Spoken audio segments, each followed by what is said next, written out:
halutaan ruokaa, me halutaan ruokaa, me halutaan ruokaa.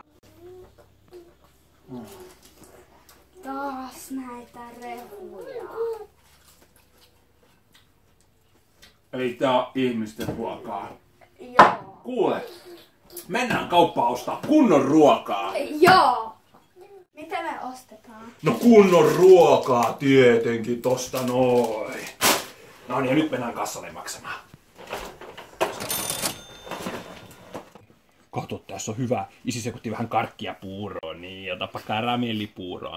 Onko hyvää karamellivelliä? Onko?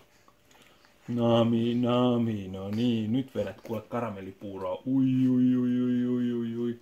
Poika, käyhän hakee isille sihijuomaa. Okei.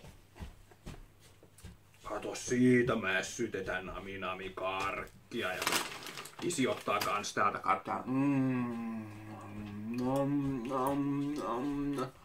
Ai, hyvää sihijuomaa. Tää on kunnon ruokaa. Joo. Aina taas vähän ossillekin. Ai, otatko sä tykkääksä tosta? Pistetään formuloita telkkarissa näkyen. No niin.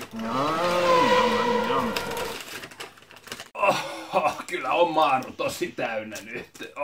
Mulla. Mut kyllä vois yksi pizza vielä maistua. Pistähän lämmittää se. No miten se nyt noin kömpelö, että tiputin se? No ei se haittaa, vaikka se on lattialla. Kunhan syödään vaan. Onks mun korvis vika vai kuuluuko sun masusta ihan hirveet kuplintaa? Mun masu sattuu. Me oksentaa.